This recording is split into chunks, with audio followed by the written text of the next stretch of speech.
Thank you all for tuning in. The following is a presentation of Bald Spots Productions. Be sure to like, comment, and share. Subscribe, follow, whatever it is you've got to do to kick that algorithm into gear and help us reach more people. Yes, it is I, your humble host, Bill Hatch III, coming to you live from the palatial home studios of Bald Spots Productions here in the beautiful city of Malden, Missouri. I almost messed that up. Joining me from more than acceptable safe social distances through the miracle of the internet are my guests for today. First, we have Chess. And Chess, where are you calling from? Laval in Quebec in Canada. Okay, that would explain the French accent. And then we also have Chris. Chris, you're calling in from LA? No, you're in Poplar Bluff right now. Currently I'm in Missouri right now, but I'm based out of Los So Angeles. so coincidentally enough, in my time zone, actually, I think we're all in the same time zone, aren't we? Wow, I think so. That's pretty amazing, especially with an international guest. So so just as way of introductions, Chess, tell us a little bit about who you are. Yeah, what I am, well, I lead my own diversity, equity, inclusion firm. And one of my current programs right now is just to help people that are dropouts be able to ascend into a life of affluence. And I'm really interested in looking at the intersection between wealth and healing and make that more accessible for all types of different humans. So that's a little bit about who I am, and it is also what I do. That's great. I too am very interested in the synergies that can occur between things like business and social justice and the environment and all that kind of things. So I'm very interested to hear what you have to say about DEI. And then Chris, tell us a little bit about yourself. Former LAPD detective. The past 2 years of my career, I was assigned to the U.S. Marshals Fugitive Task Force, and I started a company, the current version in 2015, called Directional Force, which is a athletic lifestyle brand. And so I had to make the decision about 8 months ago, either to continue with my career in law enforcement or make the full-time gig. You hit that point where if you want to continue to grow, you have to devote all your time, because Chess, as you know, probably it's like when you can't focus, you only have so much energy, and if you really want to grow something, you have to focus on it. So that's where I'm at now. So, yep. No matter what you do, there's only 24 hours in the day. Exactly.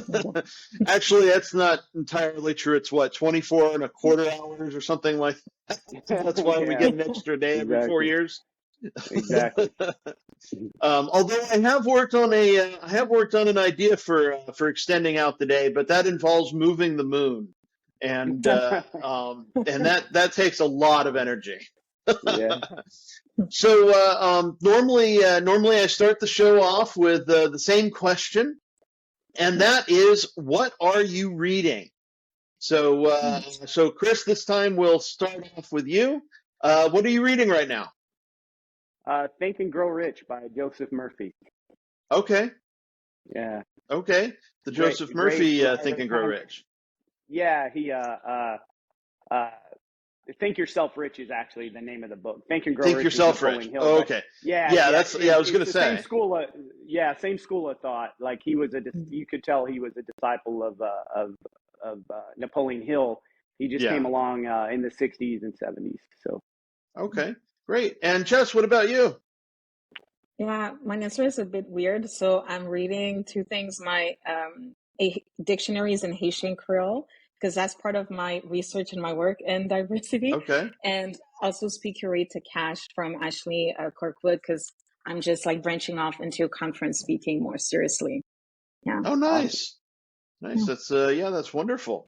Any great takeaways from your book, either one of you? Or books in Chess's case? I mean, the takeaways that I have are from other stuff that I've been reading, not specifically like this one book. But maybe it could serve the audience. I don't know if people are familiar with the platform Video Ask, but it's tremendous. So Video basically, you can record like little videos of yourself, and people can engage back. Whenever I'm doing work outreach specifically, people adore it, and they're always like over the moon with the fact that you have such a personal, high touch connection with them, and you're extremely memorable. Mm. So whatever it is that you're doing, could be for business or other connections. People just love that human element, and it's a lot of fun for me to do. There's a countdown so that you don't run over, and people have the option of engaging back through the same platform for free. So that's Oh, something that came up in my research, and I just love it. And as much as I can, I use it. and that was Video Ask? Exactly. Okay, Sounds cool. great. I'm going to have to look that up. That sounds pretty neat. Let's see then. Chris, any great takeaways from Think Yourself Rich? The thing is I've had the book for several years, and it's like a constant part of my life. Pretty much every morning I read a few affirmations from it, because if I don't stay on my affirmations and my prayer life every day, like when I wake up, I start to drift, and I can get really down on myself. So it's important to kind of root myself in those things. So it's been a big help in my life, those type of books from those writers. Okay. So Okay, yeah. A good positive affirmation program is definitely a great thing, and I can concur with you on the prayer life. My father used to say, well, he probably still does say it, 7 days without prayer makes 1 week. yeah, Yes. it's very true, man. Yeah. So, what faith group do you belong to? Me? Yes, sir, Chris. Oh, yeah, I'm non-denominational. I'm just like Okay. spiritual by heart. I believe in the first cause, and I believe in God. It's like it looks different to everyone, and Mm-hmm. I respect whatever faith you have, and as long as it works for you and it doesn't harm someone else. So like I said, I Yeah. just try to root myself and have a personal relationship with God daily throughout the day. Because like I said, I can be my own worst enemy. I can say things to myself that are that are far worse than anyone would ever say to me. So it's important for me to keep that and lift myself up through that. Mhm. Yes. Yes. One's faith should be uplifting and not beating people down. For Exactly. sure. Yeah, that's why it's becoming a bit of a difficulty finding a church group to belong to out here in Missouri. A lot of them are very let's go with the word fundamental. Yeah. I Which understand what you mean.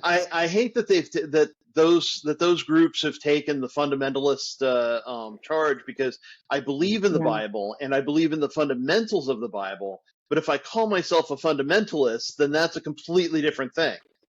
And Yeah. True. it's it's like if you were to say you were a fundamentalist in baseball and all you believe in is baseball cards as opposed to the fundamentals of baseball. Right. It's like, Right. it Good analogy. just one of those. Yeah.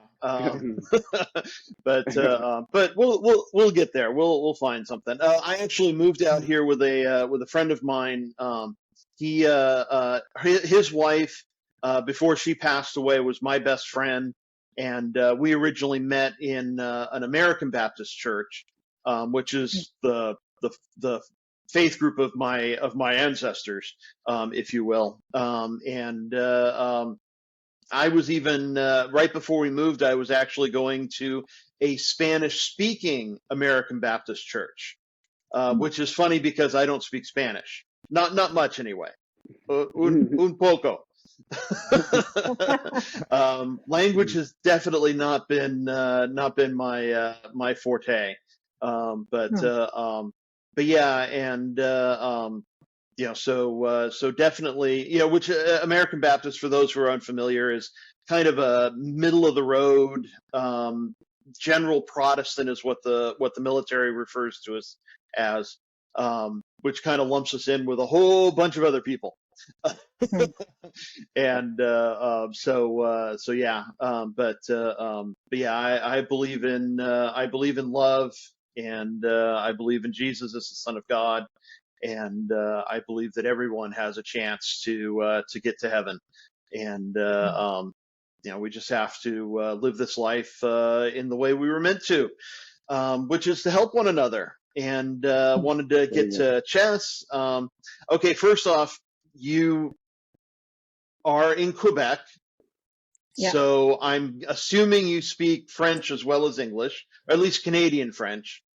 And you said you're reading a dictionary on Haitian Creole.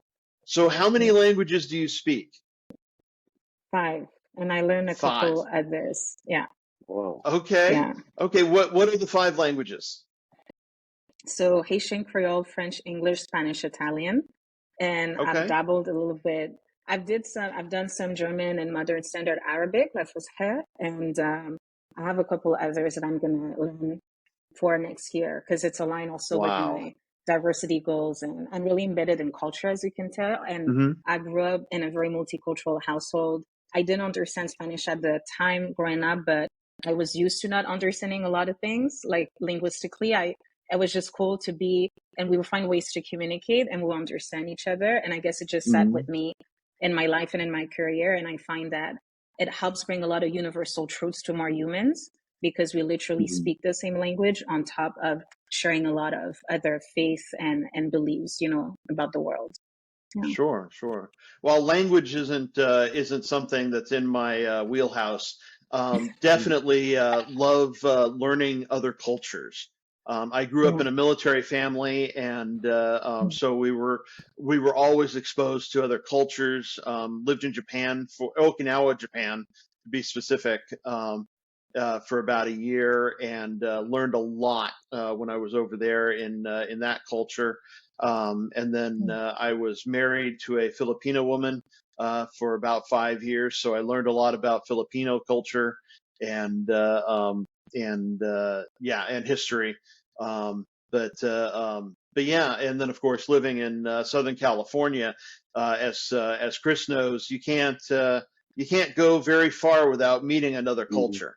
And if you don't like that culture, you can just walk a few more feet down the road and find another one. Yeah.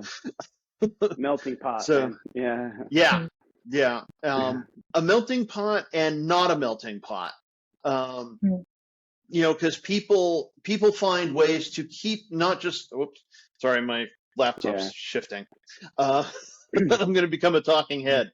That people not only start to adopt other cultures, norms, and functions, but also keep their own.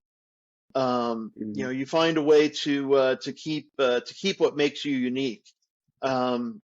Like Chess, what keeps you unique in your Quebecois culture? Yeah, that's a whole topic right there. Because as you said, when you were describing the melting pot and not the melting pot, to me, I was thinking of fluidity, right? Mm-hmm. Because often when we look at diversity, people think in binary, either or. Like if you are one thing, you have to exclude, or you cannot be fully, something else. Like I'm too Black to be Canadian, too Canadian to be Haitian, to this to be that, right?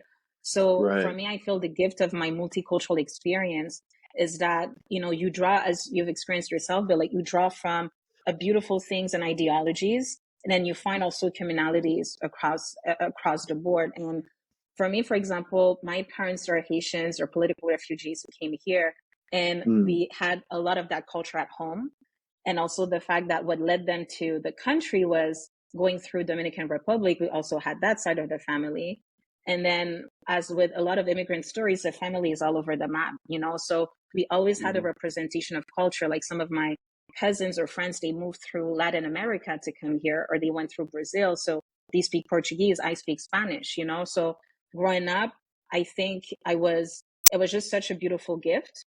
And I just see so much more likeness than I do see anything else.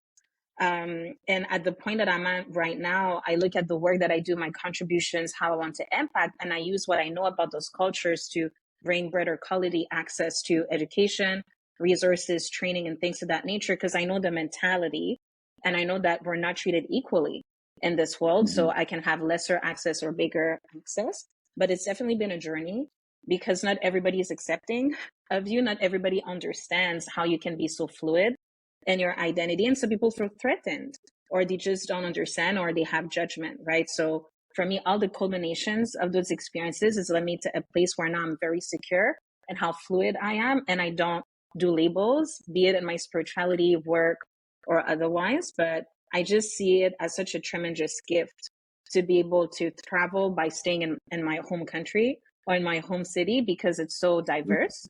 Mhm. And then to think about how, there are things that are extremely similar. We use different words, and things that are extremely unique to each group. And what do we do with that information to empower each individual to move forward? Yeah. Well, how can we, as we go out to educate and bring up other people of other cultures, how can we adapt that to respect those cultures? Mm-hmm.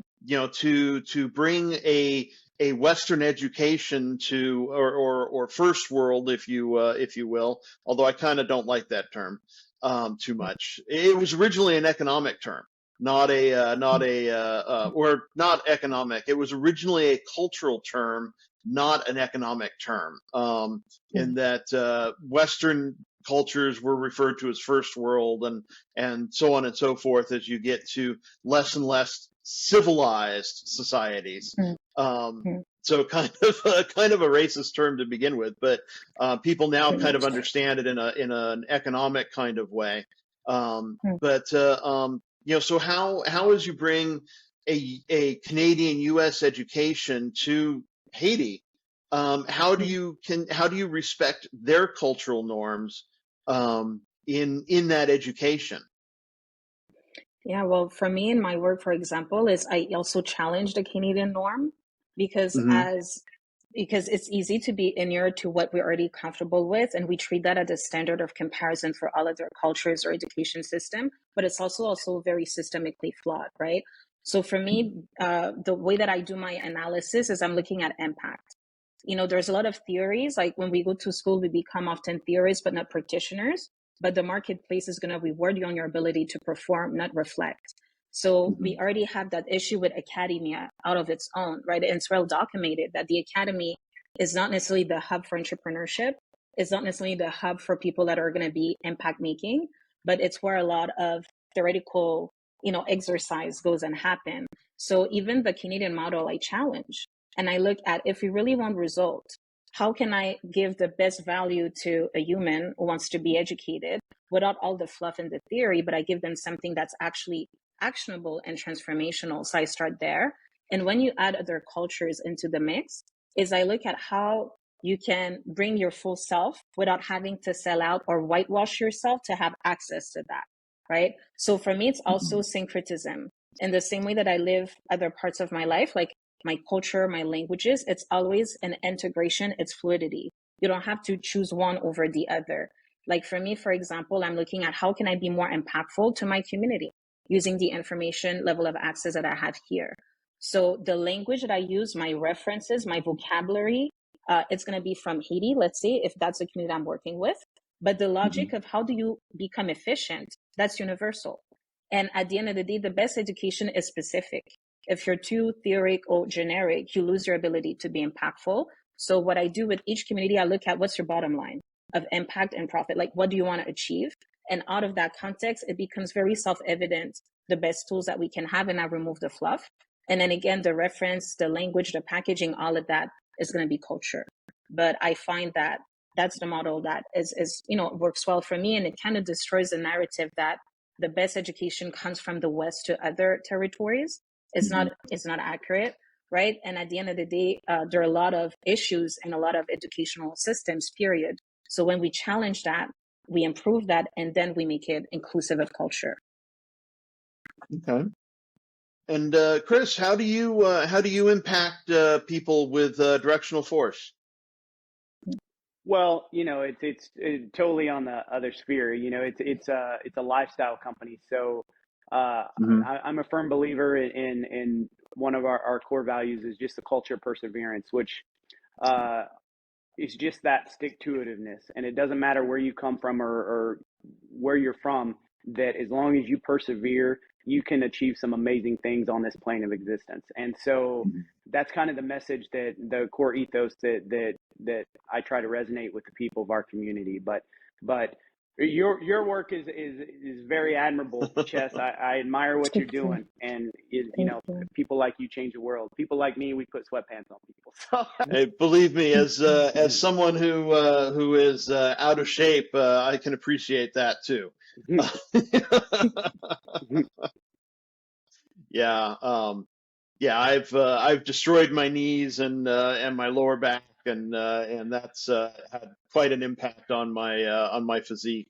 But let me just say this really quick about your knees, Bill. Like off mhm, topic is like check into knees over toes guy on Instagram. And the reason I say him knees is over toes. it's a Poliquin, it's Charles Poliquin's one of his disciples, but it's about walking backwards for knee Okay. health, balance as you age.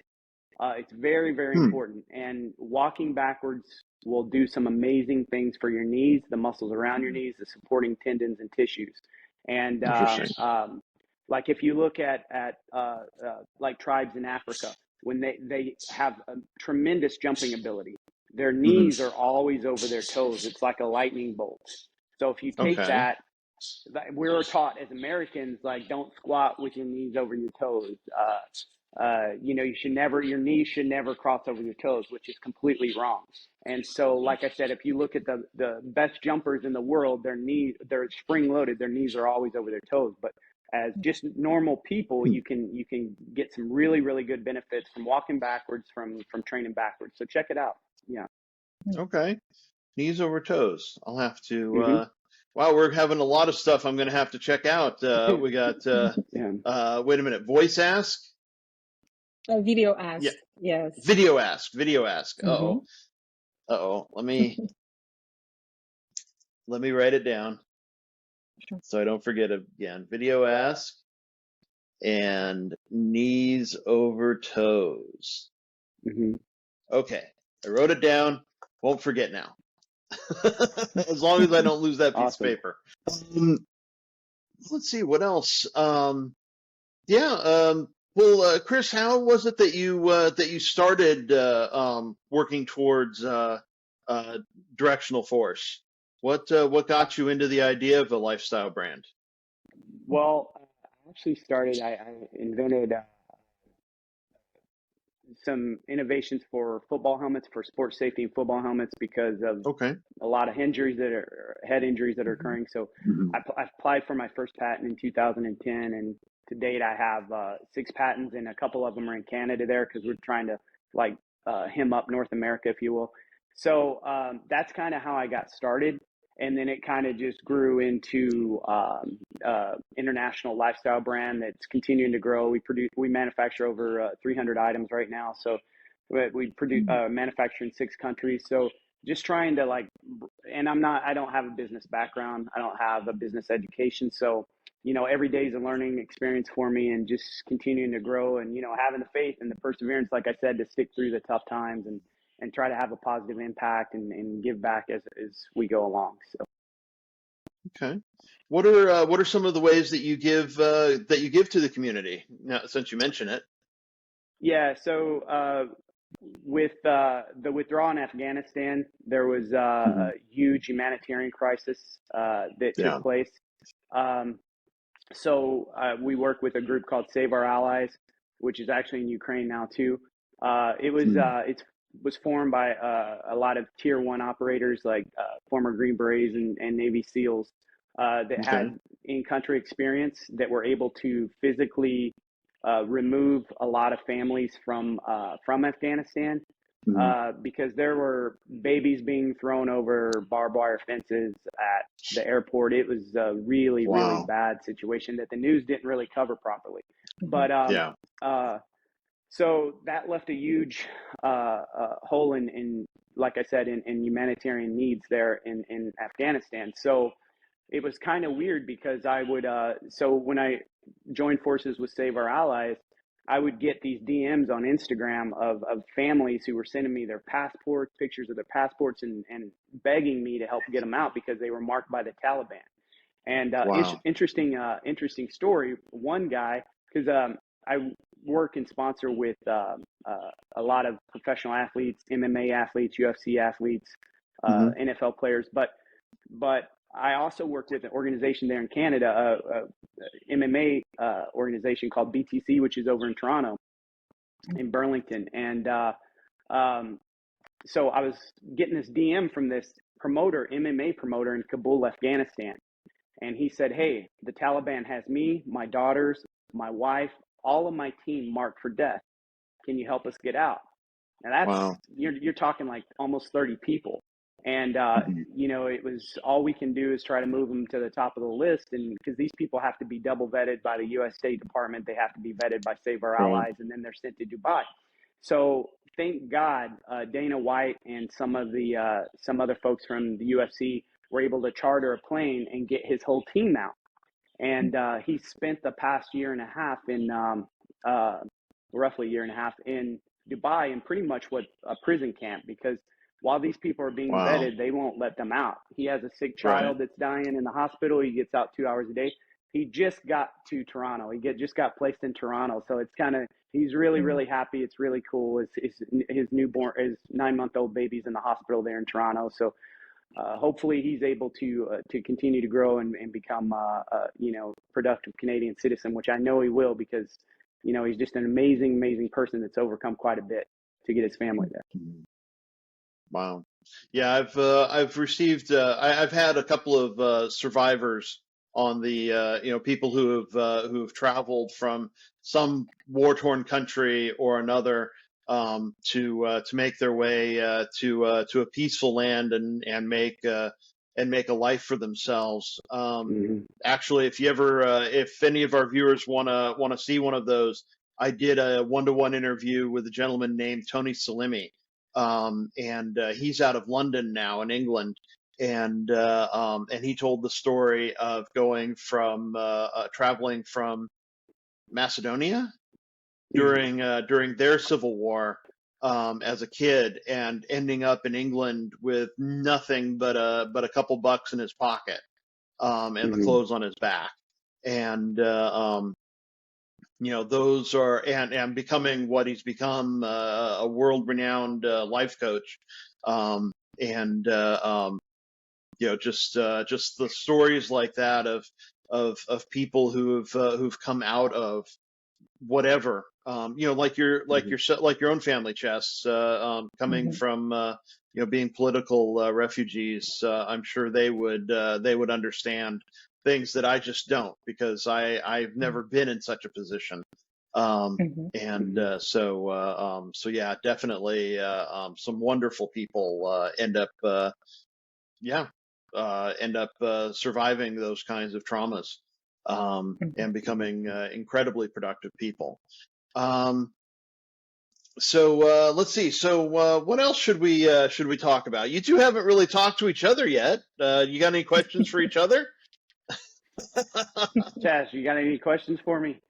Well, I'm trying to think. I was just thinking of the irony of what you said, because I think you're very humble and kind-hearted, and you Oh, were thank just saying, like, you're very admirable, and then we hear about all this beautiful work that you help facilitate in whatever capacity that you had, and it's you. truly life-changing for different people.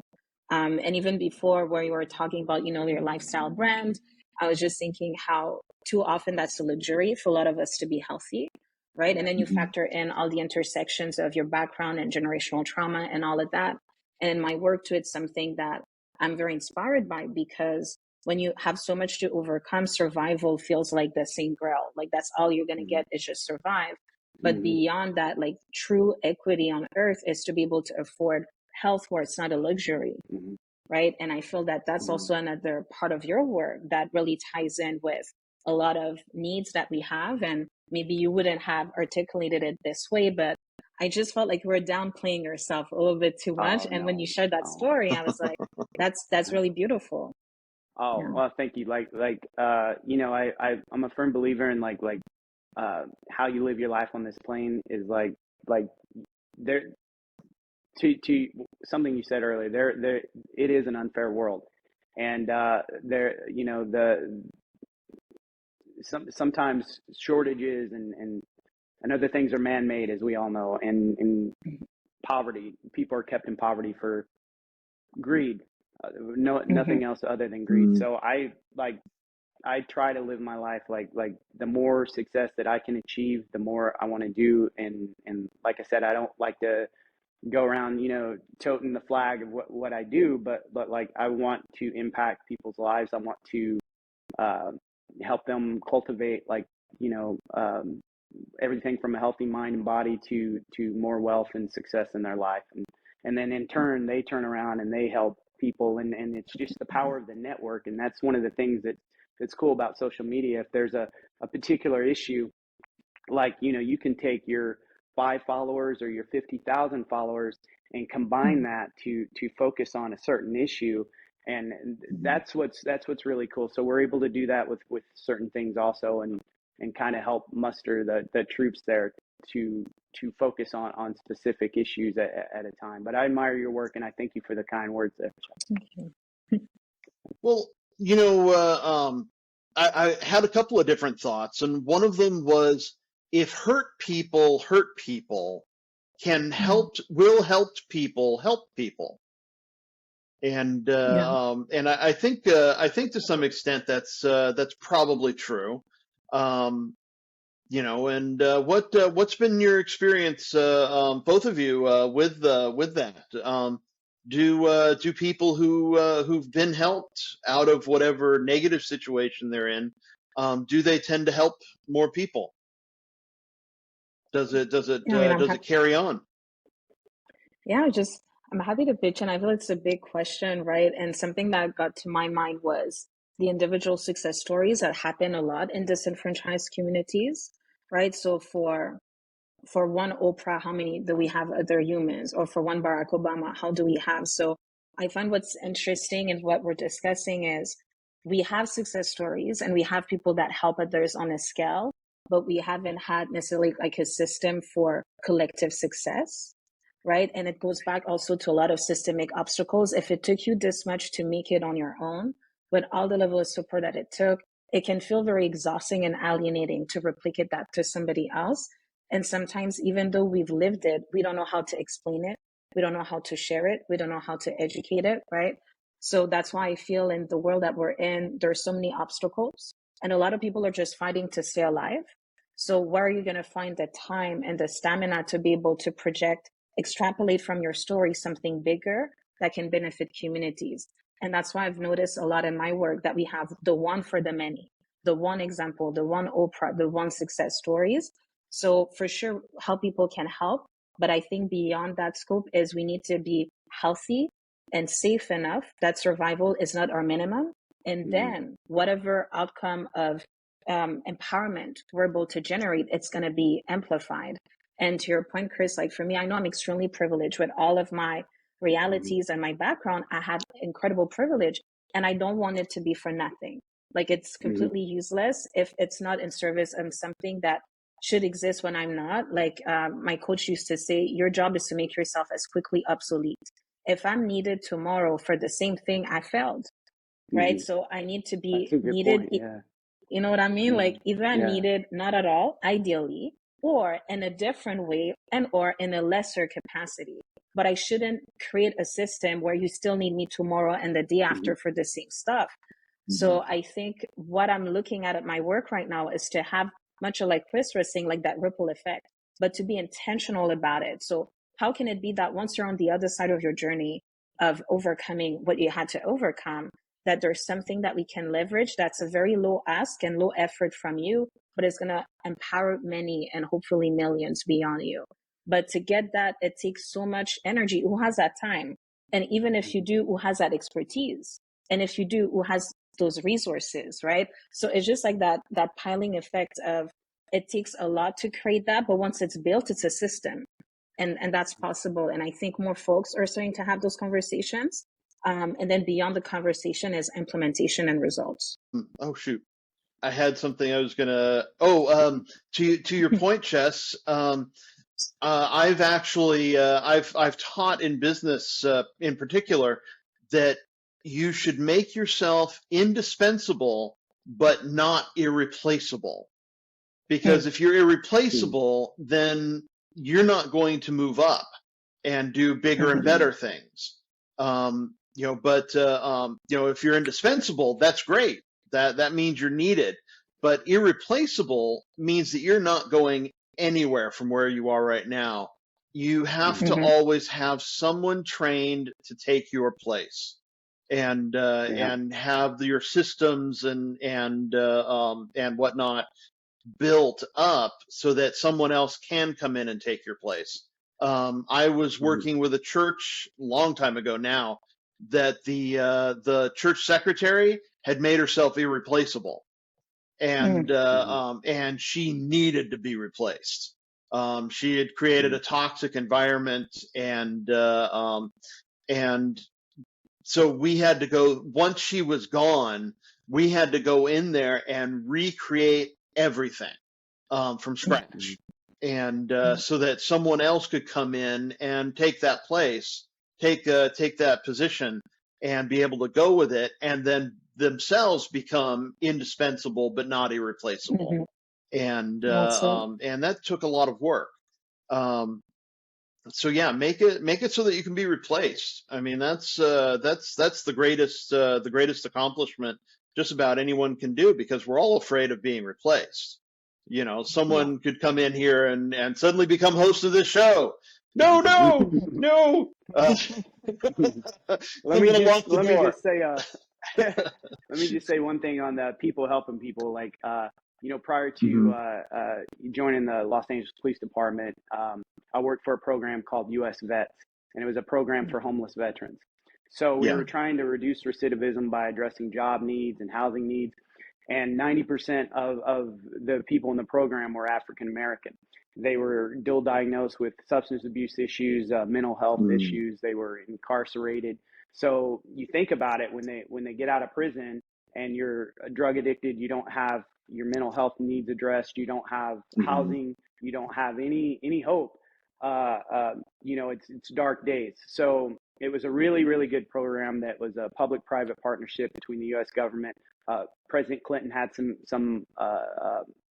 formative ideas in the beginning, and the way it worked was you basically have a corporation or a nonprofit buy a piece of real estate or have a piece of real estate donated, and you create some housing there, and then you use government job programs to address the job training.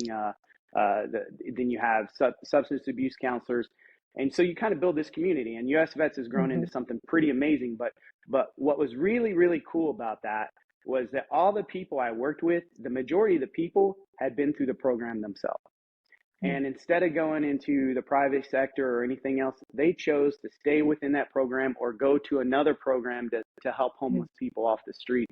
And who better to talk someone out of that condition who, like I said, are in their darkest days, but someone who's been through it. And so it was a pretty cool thing to see, man. It was a pretty amazing experience, and I'm very, very grateful for that. So yeah, people that have come through it, they do turn around and they do help people. Yeah, as long as you can, I think as long as you can, to what Chess was saying, as long as you can get them to be secure in their position in life, that they're able to be healthy and have the essentials of life, then I think they would definitely take, most I think would take the opportunity to help other people out of the situation they themselves were in. And that's the key, I think, to it is getting a person to that secure point where it's like, okay, I'm not worried about my food, I'm not worried about my shelter, I'm not worried about my clothes. Exactly. Now I can worry about the other people who I left behind. Now I can go and help them.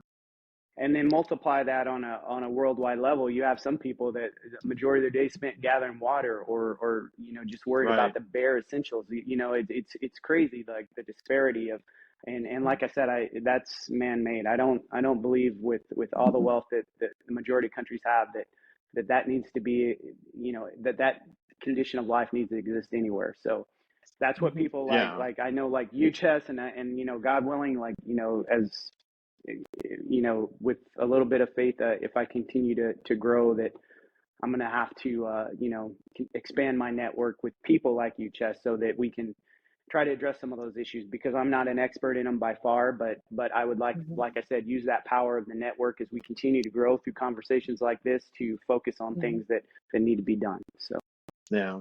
Yeah, To absolutely. your point, Chris, it's also the generations, right? Because as we're talking about, if you come from a legacy of refugees, right, for mhm, example, or survivors of any kind of man-made condition, the repercussions that go down to the second, third, fifth generation, mhm, right?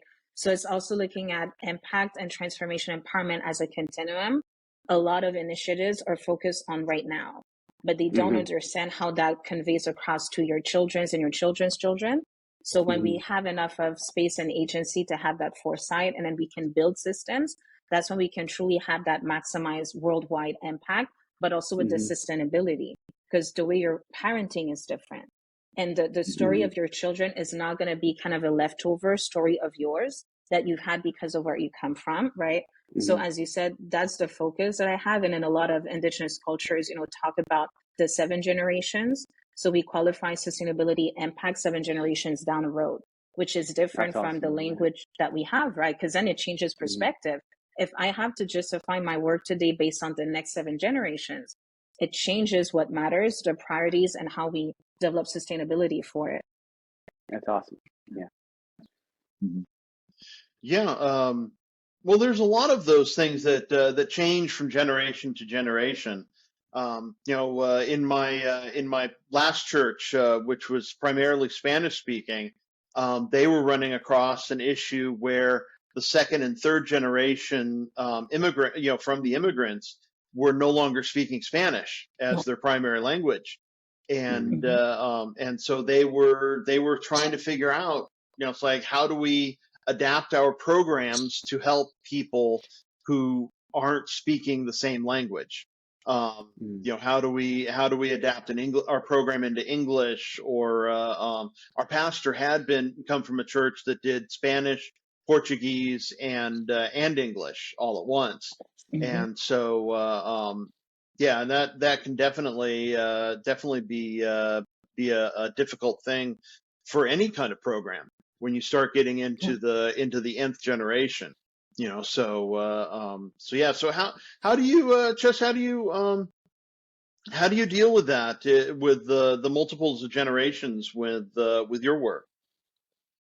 Yeah, it's a big thing. And especially when you were bringing up the language piece, like it's so Hmm. complex and it's so rich because there are also a lot of systemic pressures that create that loss of cultural heritage over time. Like it's not accidental. And a lot of us feel shame. Like I feel disconnected from my culture. I feel ashamed that I can't speak it. So that's a lot of the language that happens. And it's also because of there's so many different factors. I know growing up, a lot of our parents and the different cultural communities that I work in, they're like, I didn't want my child to have an accent because they Hmm. already have the wrong skin color. So sometimes Hmm. it's a protection mechanism, but it creates like a loss of culture, right? And there's so many environmental factors that create a barrier, and it translates into we're losing something. Not that you not speaking the language is anything against you, but what I'm evaluating is what in the system you're born into that makes it more likely that that will be the outcome, irrespective of how you identify with language or not, right? So for me, and it's part of the work that I'm doing, it's I have a program to help people reconnect with their roots, right? That I will be like continuing, but I've been in that place. I taught myself my native language as an adult. For all my life, I could understand it. I could understand it most of the time, but oh, oh, no worries, no worries. You went dark. You went dark for a second, but Mm. Chaz and I were still there, and our little red dots are still there. So I don't know. Maybe it was Yeah, just you, Bill. Uh, and the birds are chirping more. yeah, I know. He's like, yeah, he's a little piece of work, man. Then I was at the park and I found 2 guinea pigs. So I have Mm. I have a 3-legged dog that I got in Compton, and I got like when I was at work. And then I got It worked. I'm losing you, Chris, for some reason. That's lovely. So you're You almost found like guinea having, pigs? Yeah, yeah. So just side story, like I was saying, I'm becoming a Dr. Doolittle. So I got two guinea pigs that somebody dumped at the park that I found. You got the three-legged Oh, dog, and then I've got the bird. So I don't know. I'm starting to build Noah's Ark over here. oh, that's funny. Yeah, I just got two dogs and a cat. Yeah. But anyway, Chess, you were saying before the oh, technical issues. sure. Yeah, just kind of Now that we're breaking it back. down. Yes, kind of answering your question around the culture piece and how do you work with different generations. Hmm. When it comes to the language, it's so complex because, as I was sharing, there are a lot of factors that make it very likely that the second generation onwards are going to be losing that heritage, their ability to understand and speak it. And as I said, how your identity, that you're not any more, less, or more anything because you speak it, but it's just about looking at the systemic factors, right? And a lot of my work is to help people reconnect with their roots and to know the ancestry of your people, to know the history, to be able to discover different pieces of your heritage and to understand how to be all those things and also be Canadian and also be American and also be what have you.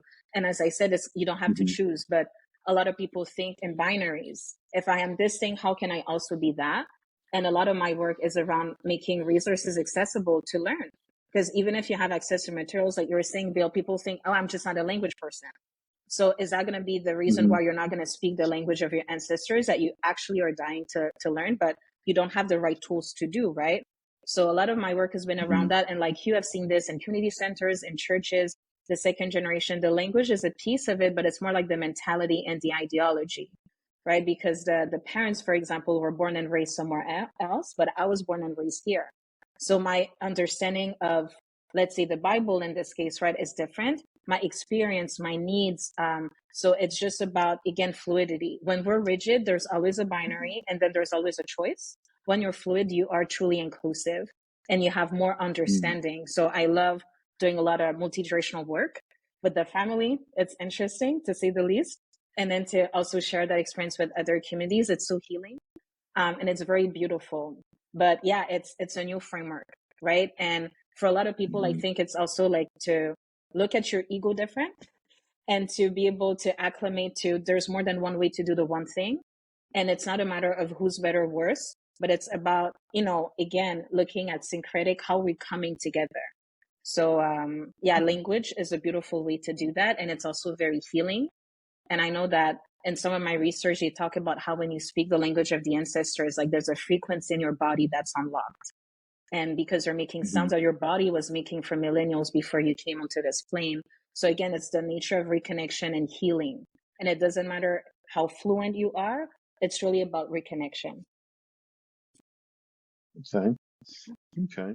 Yeah, a couple of years ago, I found I went and did one of those genetic tests to find out what my ancestry actually included, because there were stories floating around of, oh, we're this, oh, we're that, and found out it's a lot less than what people were than what my family was thinking. But found out that we're almost entirely English, Scottish, and Irish, with a smattering of German in it. And then the surprise one was the 1% Buntu out of Africa.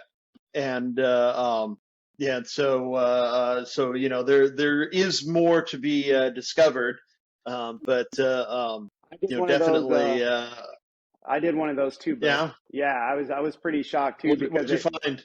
99% white trash. So I was pretty insulted actually.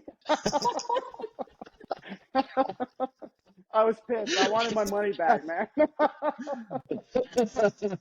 I'm just joking. I know your feeling. I feel your pain. Yeah. But connecting with one's own ancestry, I think could be an opening to learn about other people's ancestries, to get in on the world stage. Some cultures it's very difficult. A friend of mine from way back, her mother was Korean and her father was some kind of white or another, and so she actually looks kind of Hispanic. but she speaks Korean fluently. Mhm. Her sister is fully Korean and looks Korean, but does not speak Korean. Mhm. And one time when they went over to Korea as a family, um, they were the people there were felt insulted that the sister didn't speak Korean. Mhm. They felt they put her down because of it, because it's like you're not paying attention to your culture, and did not expect my friend to speak Korean, Mhm. even though she did, and so she'd take over many of the conversations, but yeah, it's amazing how people can get upset by something so simple or something so difficult. Because, like I said, it's not something that's really been my strength. I mean, I'm nobody's fool, but I definitely have great respect for anyone who can learn more than one language. I tend to be limited, and I can say polite things, and in some languages, very impolite things. Mhm. Uh, because those are the first two things you learn in any Yeah, language: how to be polite and how to be impolite. that's Uh, it. But to your but point, yeah. I can speak to three in French. That's about the limit of my French language skills. But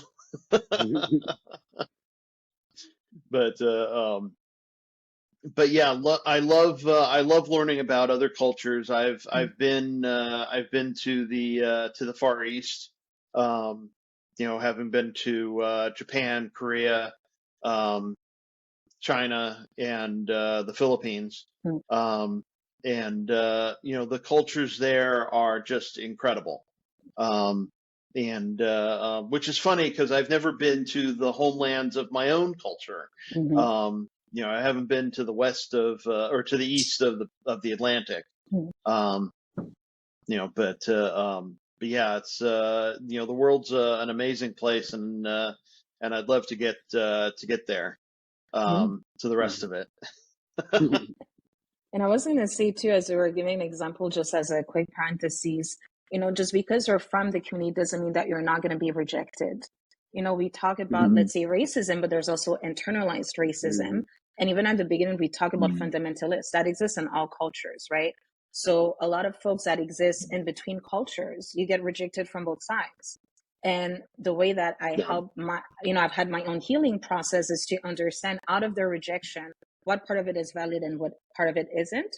Because if there's only one way to be Korean, one way to be Black, one way to be anything, that's a stereotype, that's not culture. So often there are people that are acting as gatekeepers to a culture that is millennials old, and you are but a speckle in the fabric of time, but you're going to tell me how to do culture right, and you've been there for 1/10 of the Mhm. whole culture's history.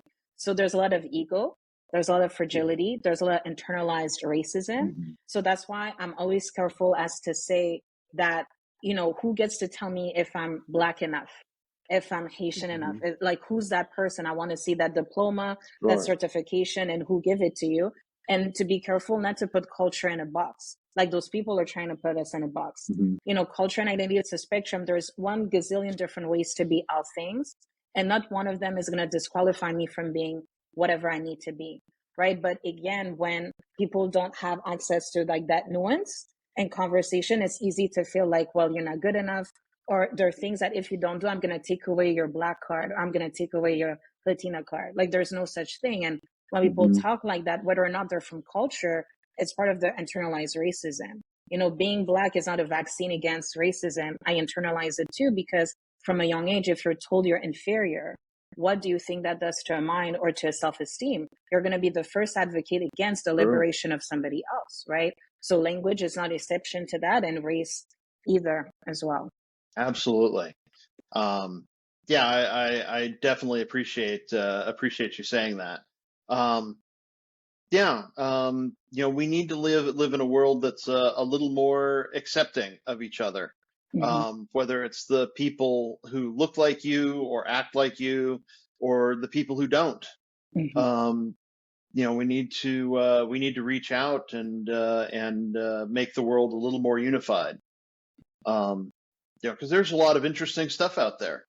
I've really enjoyed learning more about the cultures around me, and and I'm learning a new culture now. Of course, many of them tend to look like me, but yeah, but it's a different culture nonetheless, and so for sure. We've been at this for I think almost an hour, and all. It's been a fascinating conversation. I want to get to how people can get in contact with you. And Chris, I know your website is. Oh, wait a minute, I had it, and it just escaped. I gotta grab it out of the air. Directional force.com. Okay, directionalforce.com. I will put it in the description so that people can find that. I appreciate that. And from there, what can people learn? What can people find out? Well, like I said, we manufacture over 300 products. Everything from weight vest plates that are actually. Nice. We have steel plates that are made in America now, which I'm pretty proud of because it's hard to manufacture in the country anymore.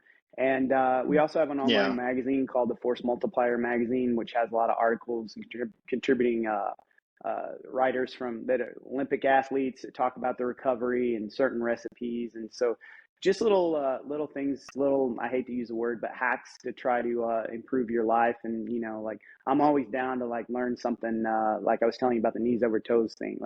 I'm excited when I find something like that out, and hopefully it helps other folks. So yeah, just like I said, we're all about that culture of perseverance and, starting something from literally nothing. So that's the message that I want to shout from the rooftops. It doesn't matter who you are or where you're from, that you can achieve whatever you put your mind to in this world.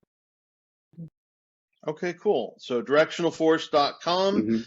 Go there and learn about perseverance and sticking to it and becoming better. And buy a hat. And then Chess, how can people get in touch with you? Yeah, my website, so chesline.com, Chesline. And right now I'm just sharing my program for, minorities like queer, BIPOC people that are college and university dropouts, and to help them build an amazing, affluent life without going back to school. So looking at the systemic barriers to affording more than to survive because you couldn't complete a formal education at post-secondary level. So that's one of my ways to, again, go back to breeding wealth over generations and healing and not being caught in the survivor loop for us and for generations to come. Okay. And say the website again. Yeah, that's a tricky part because I can't help but say my name in my original language. So chesline.com. So Chesline. So Ches and Lynn together. Yeah. Chesline.com. Okay, great. Yeah. And I will put it in the description as well, so people can find it easily and reach out to you and hopefully make the world a better place. Yes. So I want to thank you both for being on the show today. It's been great. Hopefully people have learned a little bit about you all in a slightly different way than what they're used to. And because that's the point of the show. And so remember, folks, to be safe out there. Remember to wash your hands and stay tuned for the ending credits. Thank you all for tuning in. This has been a presentation of Bald Spots Productions. I'd like to thank my producer, my beloved mother, Eileen Hatch. I, of course, am your humble host. I'd like to thank my special guests, Chris Gowen and Pierre Paul. Support the show if you feel so led over on patreon.com. We're known as Bald Spots Pro. Don't you dare miss YWL Online. You can find us on Facebook, YouTube, and wherever fine podcasts are offered. Be sure to tune in next time when my special guest will be David Corsini. Be sure to like, comment, and share. Subscribe, follow, whatever it is you've got to do to kick that algorithm into gear and help us reach more people. If you or someone you know needs support now, call or text 988 or chat 988lifeline.org. That is the suicide and crisis lifeline here in the United States.